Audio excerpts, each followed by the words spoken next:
Update sa traslasyon kung saan marami ng deboto ang nahilo at nahimatay. Isa ring photojournalist ang nasawi sa kasagsagan ng pagko-cover sa traslasyon. At live mula sa Quezon Bridge sa Maynila, nasa frontline ng balitang yan si Gary De Leon. Gary, pakibigyan mo nga kami ng detalye dito sa mga injuries at itong naitalang nasawi na dyan sa traslasyon.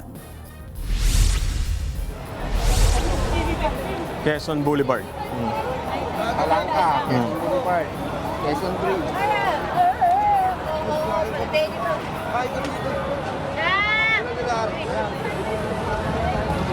Ruth, nandito tayo ngayon sa area sa tulay ng Quezon Boulevard, at makikita naman ninyo kung gaano ka-festive yung lugar, Makita yung mga kababayan natin, may mga bata, may mga nagtitinda at may mga kababayan tayo na nakabarikada, Kaya sila.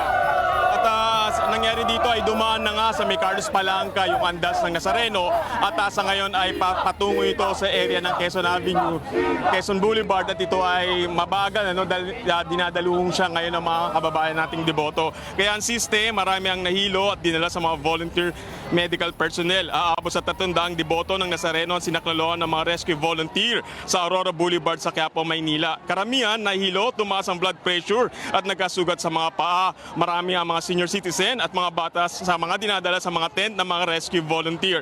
May mga nagreklamo rin ng pickpocket at agaw cellphone pero ayon sa police station ng Barbosa sa Quiapo, wala pa raw nare-report sa istasyon ng mga ganitong insidente. Samantalang Ruth, isang tabloid photojournalist na kasama natin sa trabaho nasawi matapos mawalan ng malay at mag-collapse habang umaakyat sa gusali ng Manila Police Station sa Station 5 para sana kumuha ng larawan ng pag-usad ng andas sa Quirino Grandstand. Ayon sa Presidential Task Force on Media Security, kinilalang ito si Ito San.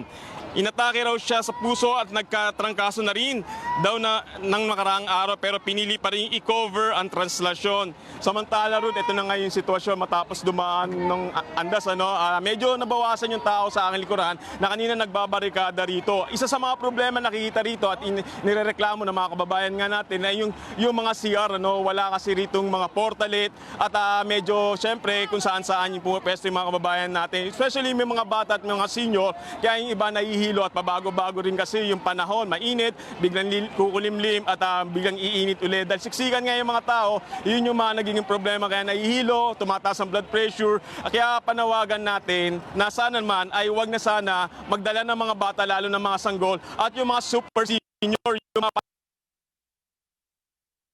talaga makidaluhong sa mga tao rito, Ruth. Gary, dun yung kinatatayuan mo dyan sa may Quezon Boulevard kasi babalik o iikot yung andas no papasok ng simbahan, tama ba? Marami pa bang maghihintay hanggang makabalik mamayang gabi doon sa simbahan?